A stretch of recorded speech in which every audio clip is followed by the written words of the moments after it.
હનુમાન જયંતિ નિમિત્તે પોરબંદરના સુભાષનગર વિસ્તારમાં પણ ભવ્ય ઉજવણી કરવામાં આવી હતી, જેમાં વર્ષો જૂના હનુમાન મંદિર ખાતે અનેક કાર્યક્રમોનું આયોજન થયું હતું। ત્યારે સમસ્ત સુભાષનગર આ કાર્યક્રમમાં સહભાગી બન્યું હતું। પોરબંદરના સુભાષનગર વિસ્તારમાં હનુમાન જયંતિની ઉજવણીના ભાગરૂપે લોકોમાં અનેરો ઉત્સાહ જોવા મળતો હતો, જેમાં અહીં આવેલા 50 વર્ષ કરતાં પણ જૂના હનુમાન મંદિર ખાતે આ ઉજવણી થઈ હતી। ત્યારે અહીં રામકથા, ધૂન, સમૂહ પ્રસાદી અને ધ્વજારોહણ સહિતના કાર્યક્રમો યોજાયા હતા, જેમાં ખાસ કરીને ધ્વજારોહણ વખતે સમસ્ત સુભાષનગર દ્વારા એક વિશેષ શોભાયાત્રાનું આયોજન કરવામાં આવ્યું હતું। આ શોભાયાત્રાની વિશેષતા એ હતી કે મોટી સંખ્યામાં બાળકોએ પવનપુત્ર હનુમાનજીની વેશભૂષા ધારણ કરી હતી, જે આ શોભાયાત્રામાં આકર્ષણનું કેન્દ્ર બન્યા હતા।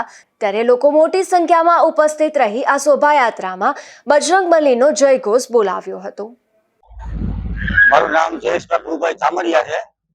સુભાષનગર પોરબંદર વિસ્તારમાં સુભાષનગર વિસ્તારમાં મંદિર આવેલું છે હનુમાન બાપાનું, અને છેલ્લા ઓછામાં ઓછું 50 વર્ષ જૂનું મંદિર છે।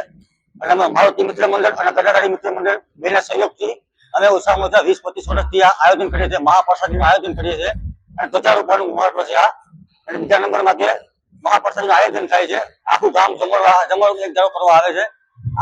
આ પ્રસંગના પ્રમાણે આખા ગામમાં કોઈ જગ્યાએ ઘરમાં જમવાનું બનતું નથી, બધા પ્રસાદી લેવા માટે આવે છે અને બધા પ્રસાદી લે છે।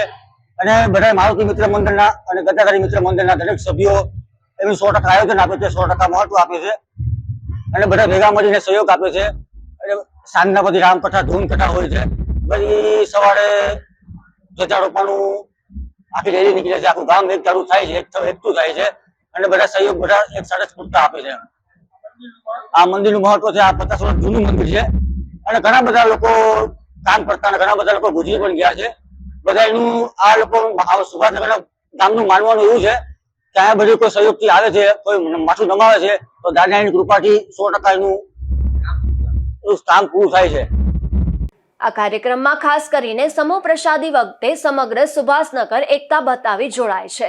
આ કાર્યક્રમનું આયોજન મારુતિ મિત્ર મંડળ તેમજ ગદાધારી મિત્ર મંડળ દ્વારા કરવામાં આવ્યું હતું। નિપુલ પોપટ સાથે અશોક થાનકી, ગુજરાત ન્યૂઝ, પોરબંદર।